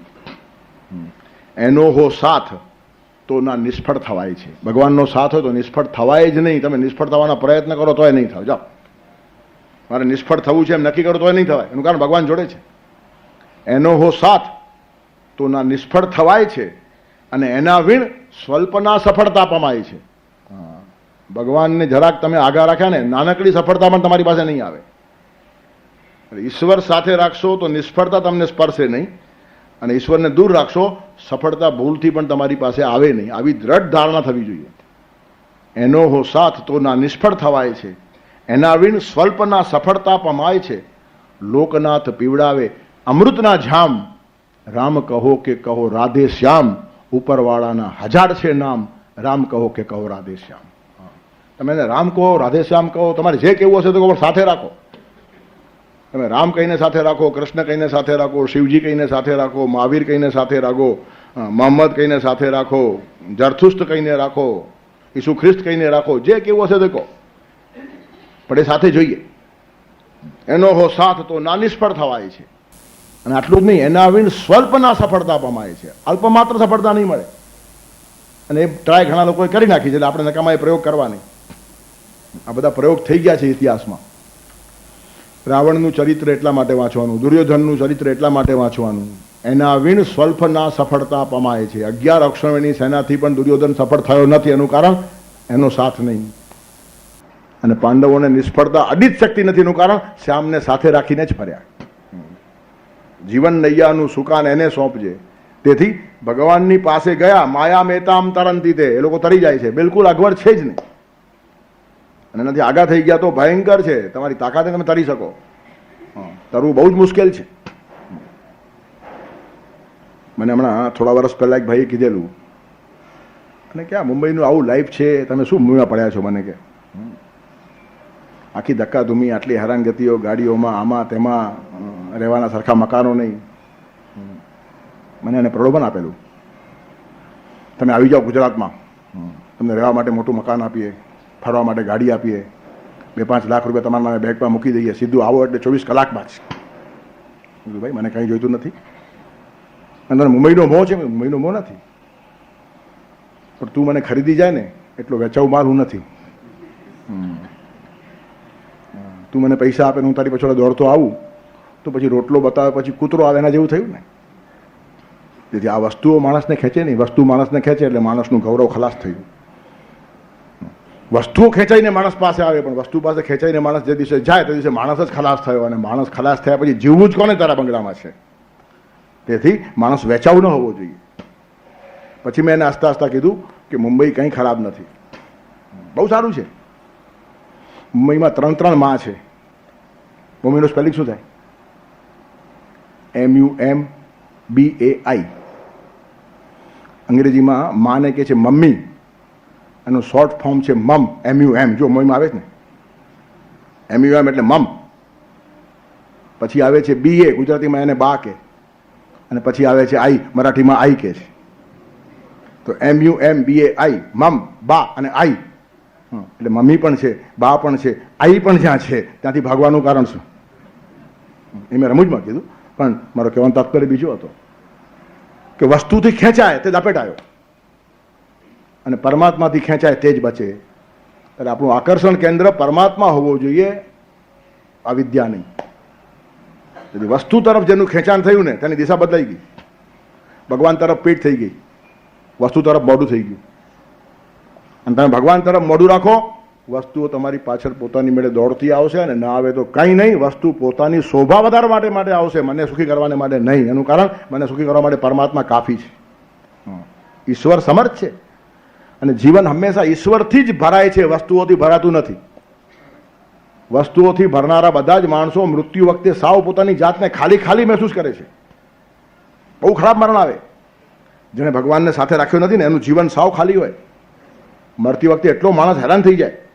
એનું કારણ ખેંચીને જે ભેગું કર્યું કશું મારી સાથે નહીં આવશે. અને સાથે આવનાર જે પરમાત્મા છે એને સાથે રાખવાનો રહી જ ગયો. તેથી પરમાત્માની સાથે રહેનારો માણસ જ એનું મૃત્યુ સારું હોય, બાકી મૃત્યુ સારું થાય જ નહીં. 2-5 બંગલા ને 2-5 ફેક્ટરી ને 5-7 ગાડીઓ, એના પર મૃત્યુ સારું ન થાય. ઉલટાનું વધારે પીડા થાય કે આ બધું છોડીને જવું પડશે. પણ ભગવાન સાથે હશે તો આ બધા સાધન હોય તો પણ દુઃખ નહીં થાય, અને ન હોય તો પણ દુઃખ નહીં થાય. તેથી મામે વયે પ્રપદ્યંતે માયા મેતામ તરંતી તે. તમારા બધા જે નિશ્ચયો છે ને તે ગીતા ધીરે ધીરે પાકા કરે છે. આ બધો પાઠ પાકો કરવાની વાત છે. એની એ વાત આપણે સાંભળીએ છીએ વર્ષોથી, પણ જેમ જેમ હેમરિંગ થાય ને તેમ કોઈક વખત કોઈ ચોટ લાગી જાય અને ખબર પડે કે જીવનમાં સાથે રાખવા જેવો કોઈ હોય તો પરમાત્મા જ છે. સંતોને ખબર છે, આ વાત પહેલેથી ખબર છે. તેથી તુકારામે કહી નાખ્યું, આપુલાશા એક દેવ કરુની ગ્યાવા તેને વીણ જીવા સુખ નવે. આપુલાશા એક દેવ કરુની ગ્યાવા, દેવને તમારો બનાવી દો, અને નહીં બનાવશો તો સુખ છે જ નહીં. જાઓ આખી દુનિયા ફરી વળો. આખી દુનિયાનો માલિક માણસ થઈ જાય તો પણ માણસ સુખી નહીં થાય જો ભગવાન સાથે નહીં રાખ્યા હોય તો. તેથી દૈવી એશા ગુણમયી મમ માયા દુરત્યયા મામે વયે પ્રપદ્યંતે માયા મેતામ તરંતી તે. ભગવાનની પાસે જે માણસ ગયો તે તરે. એકવાર આવી એક ઘટના બની હતી. એક ડોશીમાં કંઈ અનાજ દળતા હશે, અને ત્યાં એક છોકરો ઉભેલો, એ ઓચિંતો રડવા લાગ્યો. ત્યારે ઘણા માણસો ભેગા થઈ ગયા, પૂછવા લાગ્યા ભાઈ કેમ રડે છે, કારણ કશું બોલતો નથી, રડ્યા જ કરે છે. એટલામાં કબીરજી ત્યાંથી પસાર થયા. એ બી ત્યાં ઊભા રહ્યા. બધા કે છોકરો રડે છે પણ કંઈ કારણ આપતો નથી, શા માટે રડે છે. કબીરજીએ બરાબર નિરીક્ષણ કર્યું, ઓબ્ઝર્વેશન. જોવું જુદું અને નિરીક્ષણ કરવું જુદું. અને બહુ ઉચ્ચ કોટીના મહાત્મા. કબીર જેવો માણસ મળવો મુશ્કેલ છે. સર્વગ્રાહ્ય પ્રતિભા, હિન્દુઓ પણ જેને માને, મુસલમાનો પણ જેને માને, આવી પ્રતિભા જેની હતી, આવા કબીર હતા. જ્ઞાન ગર્ભ કવિ. ત્યારે એ વાત સમજી ગયા કે આ ઘંટી જોઈને આ છોકરો રડે છે. ત્યારે ત્યાં જઈને ઘંટીનું એક પૈડું હતું, આમ ઊંચું કર્યું. એ જોઈને પણ છોકરો હસવા લાગ્યો. લોકોને કંઈ ખબર નહીં પડી. એ રડ્યો શા માટે એ બી ખબર નહીં પડી. આમણે આ એક પથ્થરો ઊંચો કર્યો એ બી ખબર નહીં પડી, ને આ હસ્યો શા માટે ખબર નહીં પડી. ત્યારે પછી કબીરજીને પૂછ્યું કે આ કંઈ સંકેત સમજાયો નહીં. તો કે આ બધા દાણા અનાજના ઘંટીમાં પીસાઈ જાય છે તે જોઈને આ છોકરો રડતો હતો કે આપણે બધા પણ સંસારમાં આમ જ પીસાઈ જઈએ છીએ. જેમ ઘઉં પીસાઈ જાય તેમ બધા માણસો પીસાઈ જાય છે. ત્યારે મેં એને જરા એક પલ્લું ઊંચું કરીને બતાવ્યું કે કેટલાક દાણા પીસાતા નથી, અને કયા ઘંટીનો વચ્ચેનો ખીરડો હતો ને એની આસપાસ જે દાણા હતા એ પીસાતા નથી. ત્યારે ભગવાન છે ને જગતનો ખીરડો છે, એની આસપાસ હોય તો ન પીસાય, બાકી બધા પીસાઈ જાય. મામે વયે પ્રપદ્યંતે માયા મેતામ તરંતી તે. મારી પાસે આવે તો ન પીસાય, બાકી બધાને પીસાવાનું જ છે. આ સંસારની ચક્કી ચાલ્યા જ કરે છે, બધા માણસો પીસાય છે, લોટ થઈ જાય માણસનો. 70-80 વર્ષે 90 વર્ષે માણસ જોવા જેવો હોય, અંગમ ગલિતમ પલિતમ મુંડમ દસન વિહીનમ જાતમ તુન્નમ, સાવ પીસાઈ ગયો હોય, નીચોવાઈ ગયો હોય. તેથી સંસાર પીસવા માટે જ છે, અને પરમાત્મા જ તમને સાચવવા માટે છે. તેથી દૈવી એશા ગુણમયી મમ માયા દુરત્યયા મામે વયે પ્રપદ્યંતે માયા મેતામ તરંતી તે. એ જ વાત શંકરાચાર્ય કહે છે. પ્રમાણમ ભવાબ્ધેરિદમ મામકાનામ. ભવસાગર, સંસાર સાગર બહુ ભયંકર છે, એમાં ડૂબી જવાય, આમ છે તેમ છે. પંઢરપુરની અંદર ભગવાન કમર ઉપર હાથ રાખીને ઊભા છે. એ કમર ઉપર હાથ રાખેલો ભગવાન શંકરાચાર્યને ગમ્યો. નહીં તો કમર ઉપર હાથ રાખનારો માણસ ગમે નહીં. યજમાન કામ કરે અને મહેમાન કમર પર હાથ રાખીને ઊભો હોય. ઘણા લગ્નમાં ઘણા માણસો એવા આવે, કમર પર હાથ રાખી ઊભા હોય, આમ કરો તેમ કરો, પોતે વાંકા વળે જ નહીં, અને સલાહ આપ્યા વગર રહે નહીં. તેથી કમર ઉપર હાથ રાખીને ઊભા રહેનારા માણસો બહુ ગમતા હોય તેવું ન હોય. ન જ ગમે પણ કહેવાય નહીં, એનું કારણ આમ પાછા મહેમાન હોય ત્યારે એમનું માન જાળવવું પડે. ત્યારે ભગવાન કમર ઉપર હાથ રાખીને ઊભા હોય તો કામ તો કરે જ નહીં કોઈનું. તો પછી આવો શંકરાચાર્યને આવો ભગવાન ગમ્યો કેમ? તો બહુ સરસ શંકરાચાર્ય કહે છે કે કમર ઉપર હાથ રાખીને ભગવાન કહે છે કે પ્રમાણમ ભવાબ્ધેરિદમ મામકાનામ. મામકાનામ જે મારા થઈ ગયા ને તેના માટે ભાવસાગરમાં આટલું જ પાણી છે, કમર જેટલું, અને કમર જેટલા પાણીમાં ડૂબાય નહીં. પણ મને છોડીને ગયા તો પછી જવાબદારી તમારી. કોઈ પણ નવા પાણીમાં બાપ દીકરો જો ઉતરવાના તો બાપ પહેલા ઉતરે, અને પછી કમર સુધી પાણીમાં ઊભો રહે, દીકરાને કે જો અહીંયા આટલું જ પાણી છે, આનાથી આગળ વધતો નહીં, એનું કારણ ત્યાં જોખમ હશે. ત્યારે મારી આસપાસ તું અહીંયા નાયા કર. છોકરાને તરતા આવડતું ન હોય ત્યારે બાપ માપ દેખાડે કે અહીંયા તર, પછી વાંધો નહીં, આગળ ગયો તો તું જાણ. તેમ ભગવાન આપણને કહે છે મારી આજુબાજુ ફરો તો આટલું પાણી, મારાથી આગળ નીકળી ગયા તો જવાબદારી તમારી. અને આપણાથી જવાબદારી ઉપાડાય નહીં. તેથી ભગવાન કહે છે મારી આસપાસ ફરે છે, ડૂબે નહીં, એ તરે. દૈવી એશા ગુણમયી મમ માયા દુરત્યયા મામેવ એ પ્રપદ્યંતે માયા મેતામ તરંતી. તે મામેવ એ પ્રપદ્યંતે, જે મારી આસપાસ આવ્યા, મારી બાજુ આવ્યા ને, હા, તે માણસો તરે. અને માયા ભગવાને બહુ સરસ ઊભી કરી છે. આ સૃષ્ટિમાં સૌંદર્ય છે, તેથી આપણે ખેંચાઈએ છીએ તો સૌંદર્યને ખરાબ કહો નહીં, પણ સૌંદર્યમાં ઈશ કલાનું દર્શન કરો. ગુલાબનું ફૂલ સુંદર છે, સુંદર લાગવાનું જ, સૂંઘ્યા પછી એની સારી સુગંધ આવવાની જ. તો ગુલાબનું ફૂલ ખરાબ છે ને કચરો છે ને એ બોલીને એનો ઉપાય નથી. સારું છે, સારું લાગવાનું જ છે, પણ એ સારાનો નિર્માતા પરમાત્મા છે, તે એનાથી પણ સુંદર છે. ત્યાં સુધી દ્રષ્ટિ જશે ને તો પછી આ તમને ફૂલ મોહિત નહીં કરે, આનંદ આપશે ઉલટાનો, અને નહીં તો મોહિત કરશે. મોહિત થાય એટલે માલિકી ભાવના આવે, પોતાનું કરવાનું મન થાય. પણ પરમાત્માનું છે એમ તમે માની લો. મમ માયા, આપણે માયાને મારી માનીએ છીએ માટે હેરાન થઈએ છીએ. માયા કોની? મમ માયા. માયા મારી છે એમ ભગવાન કહે છે. તેથી મારી એટલે ભગવાનની, ભગવાનની માયા સમજી લો તો અગવડ નથી, આપણી સમજો તો અગવડ શરૂ થઈ જાય. અને પ્રત્યેક ઠેકાણે આપણાની અગવડ છે. તેથી એક સૌંદર્ય સૃષ્ટિમાં નિર્માણ કર્યું છે, આપણામાં એને મેળવવાની ઈચ્છા ઊભી કરી છે, એના ઉપર સ્વામિત્વ સ્થાપવાની પાછી એક કલ્પના આપણા મગજમાં છે. આ બધું માયાનું સ્વરૂપ છે. સામે સુંદરતા ઊભી કરવી એ પણ માયા છે, એના માટે આપણા મનમાં ઈચ્છા થવી એ પણ માયા છે, એને આપણી બનાવવાનો પ્રયત્ન કરવો એ પણ એક માયા છે. હવે આપણી બનાવવામાં કામના પણ હોઈ શકે, વાત્સલ્ય પણ હોઈ શકે. કામનાથી પણ તમે કોઈને પોતાનો બનાવવા માંગો અને વાત્સલ્યથી પણ પોતાનો બનાવવા માંગો છો, પણ સ્વામિત્વની ભાવના આવે જ છે પ્રત્યેક ઠેકાણે. નાનું બાળક છે ને, તેના પણ આપણે માલિક થઈએ છીએ. વાત્સલ્ય ખરાબ નથી, વાત્સલ્ય હોવું જ જોઈએ. વાત્સલ્ય ન હોય છોકરો મોટો થાય જ નહીં. જગતમાં જન્મેલું એક પણ બાળક વાત્સલ્ય વગર મોટું થાય નહીં. અને વાત્સલ્યની બધાને ભૂખ છે, અને જેને વાત્સલ્ય નથી મળતું તે છોકરાઓ સારા પાકતા નથી. બચપણમાં જેને માનો પ્રેમ નથી મળ્યો તે માણસ જગતમાં કોઈના ઉપર પ્રેમ કરી શકતો નથી, એમ માનસ ચિકિત્સકો કહે છે. અને માણસો ઉપર પ્રયોગ થયા છે, આટલું નહીં, પશુઓ ઉપર થયા છે. વાંદરાના બચ્ચાઓને એમની માં દૂધ પીવડાવે એવી વ્યવસ્થા રાખી, અને મશીનના ખોટા સ્તન બનાવીને એક મિકેનિકલ વાંદરી ઊભી કરીને એનાથી એને દૂધ પાયું છે. એમાંથી પણ દૂધ નીકળે, રબરના આવી રીતે બનાવી દે ફુગાઓ, અને માં છે એવો આભાસ ઊભો કર્યો છે. અને આ બધા પ્રયોગ થયા પછી સગી માનું દૂધ જેને પીધું છે એ વાંદરાઓ સારા થયા, ડાયા થયા, અને આ તોફાની અને ચીડિયા થયા. એનું કારણ એને વાત્સલ્ય નહીં મળ્યું, દૂધ તો મળ્યું. ત્યારે માત્ર દૂધ નહીં, વાત્સલ્ય એ મહત્વની વાત છે. અને વાત્સલ્યથી જ દૂધની ધારા ફૂટે છે.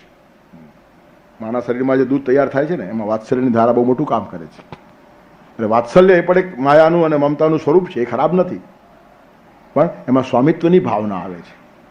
છોકરો મારો છે એટલે ખબરદાર, હું કહું તેમ જ ચાલવું જોઈએ. સારું ચાલવું જોઈએ એમ કહો, શાસ્ત્રો કહે છે એમ ચાલવું જોઈએ. ભગવાનને ગમે તેવું ચાલવું જોઈએ. હું કહું છું એવું ચાલવું જોઈએ, હું કહું છું એ સાચું છે એમ નક્કી કરનાર માણસ કોણ? આપણે કહેતા હોઈએ ખોટું હોય તો, છોકરાના હિતમાં ન હોય તો. આપણી બુદ્ધિ કેટલી, આપણી સમજદારી કેટલી. તેથી આપણે માત્ર માળી છીએ. ભગવાનને ઉછેરવા માટે આપણને આપેલા ફૂલો છે, એની માવજત કરવાની અને ભગવાનના હાથમાં સોંપી દેવાની. તેથી બહુ છોકરાઓને અમે ઘડીએ છીએ ને, આવો ઘમંડ રાખવા જેવો નથી. આપણે જ ઘડાયા છે કે નહીં કોને ખબર. છોકરાઓ પછી ઘડાય, પહેલાં આપણે તો ઘડાઈએ. તેથી આપણી બધી ધારણાઓ સાચી છે એમ માનો નહીં. એનું કારણ એમાં એની શક્તિઓ રૂંધાઈ જાય. તમે નક્કી કરેલા માર્ગે માણસ ચાલે નહીં, એનો માર્ગ જુદો પણ હોય, પ્રશસ્ય હોય, સારો પણ હોય. તેથી માલિકીની ભાવના જ્યારે આવે છે ત્યારે માયા ઘાતક નિર્માણ થઈ જાય છે. વાત્સલ્ય સુધી અટકે તો માયા સારી છે. દીકરા માટે વાત્સલ્ય છે, એને ઉછેરો પ્રેમથી. પણ તમારા આગ્રહો, પૂર્વગ્રહો, તમારું કન્ડિશન થિંકિંગ, તમારા વિચારો એના પર લાદો નહીં. મૂકી દો, ઠીક છે, આ વિચાર સારું, જો તને કેમ લાગે છે, મૂકવાની છૂટ છે. પણ રુચિ પ્રમાણે, સ્વરુચિ ભોજન જેને કહેવાય ને, બધું મૂકી દેવાનું. આ બુફેમાં એવું હોય છે, કોઈ આગ્રહ ન કરે. તમે જુઓ, તમને જે ગમતું નહીં રહે તેમ છોકરાઓને સ્વરુચિ ભોજન કરવા દો. બધી સારી વાતો મૂકી દો એની સામે, અને જેમાં રુચિ હશે તે ઉપાડી દેશે. કારણ બધું જ સારું છે. તમે ખરાબ મૂકો જ નહીં, પણ સારી વાતો બી 10-20 મૂકો. એનું કારણ દરેકનું લાઇકિંગ જુદું હોય. કોઈને સાહિત્યના માધ્યમથી સારી વાતો પચે, કોઈને સંગીતના માધ્યમથી પચે, કોઈને કલાના માધ્યમથી પચે. 1000 માધ્યમો છે સારી વાતો જીવનમાં લાવવા માટે. તેથી આ જ ચોકઠામાંથી કે આમાંથી પસાર થવું જોઈએ એવો બીબાછાપ, બીબાઢાર સમાજ ભગવાનને બી ગમતો નથી. હા, દિને દિને નવમ આવી રીતના ભગવાન છે. એટલે કહેવાનું તત્પર શું છે? માલિકીની ભાવના આવે. મારો દીકરો, મારી પત્ની, માલિકી, મારું ઘર, મારો આશ્રમ, મારો મઠ, જ્યાં જ્યાં મારું મારું આવે ને ત્યાં બધી ઉપાધિ ઊભી થાય. તેથી મારું મારું કરે તે મરે, અને તારું તારું કરે એ તારે. બધું ભગવાનનું તારું તારું તારું એમ જે માણસ કહી નાખે એ ડૂબે જ નહીં. અને ભગવાન પોતે કહે છે માયા મારી છે, તું કેમ તારી ઠરાવે છે, મમ માયા. તો આપણે બી કહેવાનું તારો માયા જા, મારી શા માટે? પણ શબ્દ દોષ થઈ જાય છે. એક માસ્તરે સ્કૂલમાં ભણાવ્યું, માય હેડ એટલે મારું માથું. હવે છોકરાએ ઊંધું પકડ્યું. માસ્તર એમ કે છે મારું માથું, કે બોલ લાગ્યો માય હેડ એટલે માસ્તરનું માથું, માય હેડ એટલે માસ્તરનું માથું, માય હેડ એટલે માસ્તરનું માથું. માસ્તરે કીધું મારું માથું, માય હેડ એટલે માસ્તરનું માથું. અને બાપાએ સાંભળ્યું તો એ ના પાડે છે. બાપા કહે છે આવું નહીં બોલાય, માય હેડ એટલે મારું માથું. છોકરો મૂંઝાયો કે માસ્તર કહે છે મારું માથું, બાપા કહે છે મારું માથું, તો માય હેડ એટલે માથું કોનું? સ્કૂલમાં ગયો તો બાપાનું માથું એમ કહેતો માસ્તર ના પાડે, ને માસ્તરનું માથું કહેતો બાપા ના પાડે. ત્યારે છોકરાએ પછી નવું કાઢ્યું, માય હેડ એટલે સ્કૂલમાં માસ્તરનું માથું, અને માય હેડ એટલે ઘરે બાપાનું માથું. તેથી હા, મમ માયા કીધા પછી પણ કેટલીક વાર શબ્દ દોષ નિર્માણ થાય. ત્યારે ભગવાનની માયા એમ જ સમજીને ચાલવાનું છે. અહીંયા મમ માયામાં આપણે પોતા પર લઈ લઈએ છીએ. હા, ત્યાં માય હેડ એટલે મારું માથું લેવું જોઈએ, અહીંયા નહીં લેવું જોઈએ. હા, અહીંયા મમ માયા એટલે પરમાત્માની જ માયા. તેથી દૈવી એશા ગુણમયી મમ માયા દુરત્યયા. ગુણમયી માયા છે, પણ ઓળંગવી દુષ્કર છે. કઠિનાઈ ક્યાં છે તે ભગવાન કહે છે, માયાને ખરાબ કહો નહીં, એને ઉતારી પાડો નહીં. ત્યારે સ્વામિત્વની ભાવના જે આવી જાય છે ને એ થોડી ખરાબી ઊભી કરે છે. ત્યારે પહેલે કામના નિર્માણ થાય, પહેલાં સૌંદર્ય દેખાય, એ પણ ભગવાનની કલા છે. ફૂલમાં ભગવાને કેટલી કલા કરી છે. ચતુરસ ચતુરાનન. સારા સારા પુષ્પો તમને શિલ્પીઓ બનાવી આપશે, પણ એમાં સુગંધ મૂકવાની હિંમત એમનામાં નથી. એવા ને એવા રંગ ભરી આપશે. પણ બનાવટી ફૂલ તે બનાવટી ફૂલ, ને અસલી ફૂલ તે અસલી ફૂલ. અને કરમાઈ જાય છે એટલે એમાં સૌંદર્ય છે. પ્લાસ્ટિકના ફૂલ કોઈ દિવસ કરમાતા નથી એટલે એવા સુંદર લાગતા પણ નથી. માણસો પણ જગતમાંથી જાય છે ને એટલે સારા લાગે છે, કાયમ રહે તો એકે માણસ સારો ન લાગે. તેથી ક્ષણિકતામાં પણ એક સૌંદર્ય છે. આખી સૃષ્ટિ ચક્રવાત ફરતી જ રહે છે, અને આ બધી ભગવાનની માયા છે. એનું સૌંદર્ય ભગવાનનું સમજીને માણતા આવડવું જોઈએ. પણ આપણે પોતે માલિક થવા જઈએ છીએ ત્યાં બધી ગરબડ ઊભી થાય છે. તેથી ભગવાન દાવો કરે છે મમ માયા, આ મારી માયા છે, તું એના પર દાવો કર નહીં. આખી સૃષ્ટિ મેં નિર્માણ કરી છે, હું જેનો માલિક છું, અને તારા માટે નિર્માણ કરી, તું એને ઉપભોગ, એનો આનંદ લે. પણ મારું સમજીને એમાં લપેટાઈ જવાનો પ્રયત્ન કર નહીં. એનું કારણ તું એને પકડી જ શકશે નહીં. માયા કોઈના હાથમાં આવતી જ નથી. દૈવી એશા ગુણમયી મમ માયા દુરત્યયા. માણસને સ્વામિત્વની ભાવના આવે, મમત્વની ભાવના આવે, અધિકારની ભાવના આવે, બધા કરતાં વધારે મેળવી લેવાની ભાવના આવે. એકવાર સ્વામિત્વ આવ્યું ને પછી માણસ દોડતો જ જાય. હું ઘણી વાર જોઉં હાઈવે ઉપર કેટલાક માણસો હોર્ન વગાડ્યા જ કરે. અરે પણ આગળની ગાડીવાળો ફાસ્ટ ચાલે છે, એની પાછળ ચાલવામાં કશો વાંધો નહીં, હોર્નમાં. એનું કારણ બધાથી આગળ મારે જવું છે. આ મનોવૃત્તિનો પરિચય છે. કોઈ ઠેકાણે સ્વસ્થ થઈ ચાલવા ત્યારે હોર્ન માર્યા જ કરે. રસ્તા ઉપર મારે, જીવનમાં મારે. એક વિદ્વાન બીજા વિદ્વાનને હોર્ન માર્યા જ કરે, હું તારાથી આગળ, હું તારા, તું આગળ જા ને ભાઈ, શાંતિ ચાલને આનથી. એક શ્રીમંત બીજાને હોર્ન માર્યા જ કરે. એનું કારણ બધાને ઓવરટેકિંગ કરવું છે, બધાથી હું આગળ. આ પણ એક ભાવના છે, માલિકીની ભાવના છે, સ્વામિત્વની ભાવનાનું આ બીજું રૂપ છે. તેથી આવી બધી સ્પર્ધાઓ નિર્માણ થાય ને એમાં ખેંચાઈ ખેંચાઈ દોડી દોડીને માણસ મરી જાય. માધાવ માધાવ વિનૈવ દૈવમ નો ધાવનમ કારણમસ્તિ લક્ષ્મ્યા ચેત ધાવનમ કારણમસ્તિ લક્ષ્મ્યા સ્વધાવમાનોપી લભેત લક્ષ્મી. ઊંધું ઘાલીને માણસ દોડ્યા કરે છે, એનાથી કંઈ પૈસો મળી જતો નથી. એના માટે ઘણી બધી વાતો જોઈએ, પણ માણસો દોડ્યા જ કરે છે. અને ખાલી દોડવાથી પૈસો મળતો હોય તો સૌથી વધારે શ્રીમંત કૂતરો હોવો જોઈએ. એનું કારણ 24 કલાક દોડ્યા જ કરે છે. હંમેશા કૂતરો અર્જન્સીમાં જ હોય છે. એટલો ભાગતો હોય પણ એને ક્યાં પહોંચવાનું છે એને. પણ કોઈ દિવસ તમે જુઓ એને શાંત ધીરે ધીરે ચાલતો નથી, દોડ્યા જ કરે, દોડ્યા જ કરે. એમ ઘણા માણસો દોડતા જ હોય સવારથી સાંજ સુધી. ક્યાં પહોંચ્યા કોને ખબર. મારા બાપુજી મને કચ્છીમાં એક વાક્ય કહેતા હતા ઘણા વખત પહેલાં, કે ભુજની બજારમાં ઘણા માણસો દોડતા જ હોય, એવા ભાગે આમ તેમ ચાલતા જ હોય. પછી એમણે રમૂજમાં કીધેલું, હાલે ટંગા અને લોડે બાઉં, મોર કરમ ને પોઠી આવું. હા, આમ આમ આમ આમ ચાલતો હોય પણ પહોંચે કાંઈ નહીં. છેવટે સ્મશાનમાં જ પહોંચે, બીજે કાંઈ ન પહોંચે. પણ દોડે એવા કે પૂછો ને આખી દુનિયા હલાવી નાખશે. બહુ શાંતિથી જીવતા માણસને આવડવું જોઈએ. ભગવાનની માયા છે, પ્રેમથી. Then you can enjoy. Driving પણ છે ને એન્જોય કરવાની ચીજ છે. One should enjoy the driving. Motor ચલાવવાનો પણ એક આનંદ છે. ધીરે ધીરે જતો હોય, કેવી સરસ મજાની હવા આવતી હોય તો હોર્ન માર્યા જ કરે, અંડર ટેન્શન. ક્યારે ભટકાશે કોને ખબર. પોતાને ટેન્શન ને અંદર બેસનારને બી ટેન્શન. કેટલાક માણસોની ગાડીમાં બેસતા ડર લાગે, એનું બધાને હોર્ન મારે. ત્યારે કહેવાનું તાત્પર્ય શું છે કે આપણને એન્જોયમેન્ટ, જીવનનો આનંદ માણતા આવડતું જ નથી. ભાગવાની રેટ રેસ આવી રીતની એક દોડમાં આપણે પડી ગયા છીએ અને પરિણામે છેલ્લા શ્વાસ સુધી હાંફી જઈએ આટલું દોડીએ છીએ અને પરિણામે માયા આપણને ખાઈ જાય, ગ્રસી જાય, ખલાસ કરી નાખે. આપણે માયાને તરી શકતા નથી. દૈવી એશા ગુણમયી. માયા બહુ સરસ છે, પણ આજે માણસને શું છે, હરીફાઈ અને સ્પર્ધા. અને બધાના જીવનમાં છે, એકના જીવનમાં નહીં. એક માણસ, પ્રત્યેક માણસ પાસે તમે જુઓ કંઈક ને કંઈક પોતાની વિશેષતા ગાતો હશે. છે વિશેષતા, દરેકમાં ભગવાને મૂકી પણ છે, પણ એનો અહંકાર ન હોવો જોઈએ. બધાને અહંકાર. ઘણા વેપારીઓ બોલતા બોલતા કહે તો ઠીક છે, તો મારી અક્કલ છે, બાકી તો ઘણા મુંબઈમાં આટા મારે, કંઈ વડે નહીં. દોરી લોટો લઈને અહીંયા આવ્યો તો આજે 7 બિલ્ડિંગ મુંબઈમાં છે ને 40 ગાડીઓ ફરે છે, કંઈક છે આપણામાં એમ. અરે બાકી તારા ભાઈઓ જ છે, તારા કરતાં પણ વહેલા આવ્યા છે અને લોટા કરતાં વધારે લાવ્યા તો કંઈ લાવી શકતા નથી. તેથી પરમાત્માની કૃપાનો અંદાજ ભૂલાઈ જાય. તેથી પ્રત્યેક વેપારીને કેફ છે. ફાવેલો વેપારી હંમેશા કેફી હોય અને એ જ જ્યારે નિષ્ફળ જાય ત્યારે હાલ હવાલ થઈ જાય. તેથી પ્રત્યેક ઠેકાણે આપણને કેફ આવે છે. એ અહંકાર છે ને એ આપણને બોળે છે. માયા નથી મારતી આપણને, અહંકાર મારે છે. મારા જેવો વેપારી જ નહીં એમ વેપારીને લાગે. આટલું જ નહીં, પ્રત્યેક સ્ત્રીને એમ લાગતું હોય મારા જેવી રસોઈ જ નહીં. તમે આખા મુલુંડમાં દાળ ખાઈ આવો અને મારા ઘરે ખાઓ, ફરક પડી જાય એટલે પડી જ જાય. એનું કારણ 25 વર્ષ ગયા છે, એવી ફોર્મ્યુલા બેઠી છે, દાળમાં ફરક પડે જ નહીં. અને હોય છે, કલા છે એની, ના નહીં. કેટલાક લોકોના ઘરે જાઓ એટલે હંમેશા દાળ એ જ પ્રકારની હોય, તમને ખાવા જવાનું મન થાય અને એક પણ દિવસ ફેર ન પડે. આજે બરાબર બની નથી એમ કોઈ દી કહે જ નહીં. એ કળા છે, પણ એનો અહંકાર ન હોવો જોઈએ. કેટલાક હજામ કે ભલે બધા હજામત કરતા હશે, મારા જેવો હલકો હાથ નહીં.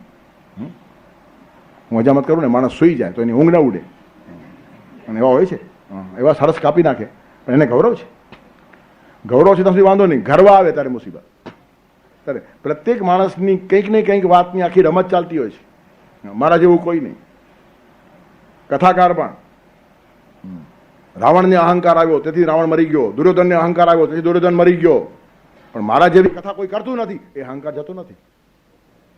રાવણનો અહંકાર મારે છે, દુર્યોધનનો અહંકાર મારે છે અને પોતાનો અહંકાર બરાબર પકડી રાખે છે. કથા ભલે ગમે એટલા કહેતા હશે, પણ ભાગવત તો હું જ વાંચું, એકવાર મારી પાસે સાંભળો, ભલાને ભૂલી જશો.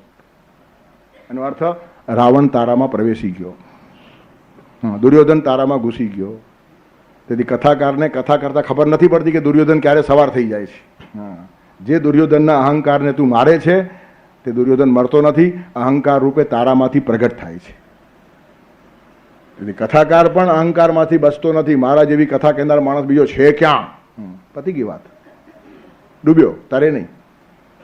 દૈવી એશા ગુણમયી મમ માયા દુરત્યયા મામે વયે પ્રપદ્યંતે માયા મેં તામ તરંતી. સૃષ્ટિ અતિશય સરસ છે, પ્રકૃતિ અતિશય સરસ છે, માયા અતિશય સરસ છે, ગુણમયી છે, પણ એ પરમાત્માની છે. અને જેની છે એની પાસે જાઓ તો એ બરાબર કંટ્રોલ કરે, આપણાથી કંટ્રોલ ન થાય. તેથી ભગવાનની માયા છે. ત્યારે જે લોકો ભગવાનને શરણે જાય છે, સમર્પિત થાય છે, મામે વયે પ્રપદ્યંતે, જે લોકો મારી પાસે આવી ગયા તે એતામ માયામ તરંતી, તે આ માયાને બહુ સરળતાથી હસતા રમતા તરી જાય છે. તેથી કોઈ દિવસ ભક્તોને માયા નડી નહીં, સંતોને માયા નડી નહીં, ઋષિઓને માયા નડી નહીં. માયા આપણને નડી શા માટે? આપણે આપણી માની. ભગવાનની માને એને નડે જ નહીં, બધું ભગવાનનું જ છે. રામ કી ચિડિયા રામ કા ખેત, ખાલો ચિડિયા ભર ભર પેટ. ગુરુ નાનક નોકરી કરવા ગયા હતા, પછી એક બીજું કંઈ આવડે તો નહીં વધારે પડતું, કારણ કે આખું બધું ધ્યાન જ આમાં ગયેલું, ધર્મ અધ્યાત્મ આ તે, અને બીજું કરવા જેવું લાગે પણ નહીં. હવે પેટ ભરવા માટે કેટલું કરવાનું, ઠીક છે. પછી ક્યાંક નોકરી મળી ને જરા ખેતરની દેખભાલ રાખવાનું કામ સોંપ્યું. તો ખેતરમાં સરસ પાક હોય, આમ અનાજ બધું હિલોડા લેતું હોય, ખુશ થઈ ગયા. અનાજમાં ભગવાન દેખાય. પછી ચકલીઓ ખાવા આવી, ચકલીમાં ભગવાન દેખાય. ત્યારે અનાજમાં ભગવાન ને ચકલીમાં ભગવાન ને ભગવાન ભગવાન એકબીજામાં રમતા હોય તો આ તો ડોલવા લાગે ને ખુશ થઈ ગયા. આમ નોકરી થાય? ચકલીઓ બધી ખાવા લાગીને ઉડાડવાનું કામ ભૂલાઈ ગયું. પેલો શેઠ આવીને ચીડાઈ ગયો, શું કરે છે? તો કે આ બધું અનાજ બી ભગવાનનું છે અને ચકલીઓ પણ ભગવાનની છે. રામ કી ચિડિયા રામ કા ખેત, ખાલો ચિડિયા ભર ભર પેટ. બધે ઠેકાણે જેને ભગવાન દેખાય. આ ખેતર કોનું? ભગવાનનું. આપણે તરત કહીએ મારું. અને પંખી ખાવાથી અનાજ ઘટતું નથી, પક્ષીઓના પીવાથી કોઈ કૂવા ખાલી થયા છે એવું છે નહીં, મનનો સવાલ છે. તેથી આપણે ત્યાં બધા પક્ષીઓને પ્રેમથી ખવડાવતા. વાછરડું દૂધ પીએ પછી બચે તે આપણું, એનું મોઢું ખેંચી લઈએ ને એને પીવા ના આપીએ તો દૂધ પીને પણ આપણે હિંસક છીએ. ગોમાંસ ખાવું જેટલું પાપ છે, વાછરડાનું ખેંચીને દૂધ પીવું એટલું જ પાપ છે. તેથી એક સમાજ આવો પણ આવશે કે દૂધ પીવું એને પણ હિંસા માનશે. આવતીકાલે વિનોબા ભાવે કહે છે વત્સનો વાછરડાનો પહેલો અધિકાર છે. વાછરડું દૂધ પીએ એના માટે દૂધ આવે છે, બચે તે આપણું. એના બદલે વાછરડાને પતાવી જ નાખે ને દૂધ બધું પોતે પી જાય. તેને કહેવાનું તાત્પર્ય શું છે કે જગતની અંદર બધી વસ્તુઓ પરમાત્માની છે અને પરમાત્માની સમજીને એનો ઉપભોગ માણસ લે ને તો એનું જીવન પ્રાસાદિક થાય, પ્રસન્ન થાય. અને સ્વામિત્વ સમજીને પોતાની માનીને ભોગવવા જાય તેને રોગ સિવાય બીજું કંઈ થાય નહીં. રોગો વધ્યા છે એનું કારણ શું છે? આપણે ભોગ ભોગવીએ છીએ, માલિકીની ભાવના રાખીએ છીએ. પરમાત્માનું છે એ સમર્પિત વૃત્તિથી જીવનમાં જીવવાની આપણને ટેવ નથી. તેથી દૈવી એશા ગુણમયી મમ માયા દુરત્યયા મામે વયે પ્રપદ્યંતે માયા મેતામ તરંતી તે. એટલે કેટલાક માણસો તરી જાય છે અને કેટલાક માણસો ડૂબી જાય છે. હવે ડૂબી કોણ જાય છે એનું વર્ણન કરે છે નીચેના શ્લોકમાં. તેનું ચિંતન આવતા રવિવારે કરશું. નમામ દુષ્કૃતિનો મૂઢાઃ પ્રપદ્યન્તે નરાધમઃ પ્રપદ્યન્તે નરાધમા માયયા પરુતજ્ઞાના માયયા અપરતજ્ઞાના આસુરં ભાવમાશ્રિતઃ આસુરં ભાવમાશ્રિતા વસુદેવસુતં દેવં કંસચાણૂરમર્દનમ દેવકી પરમાનંદમ કૃષ્ણં વંદે જગદ્ગુરું. ગુરોર્બ્રહ્મા ગુરોર્વિષ્ણુ ગુરોર્દેવો મહેશ્વરઃ ગુરુ સાક્ષાત પરબ્રહ્મ તસ્મૈ શ્રી ગુરવે નમઃ.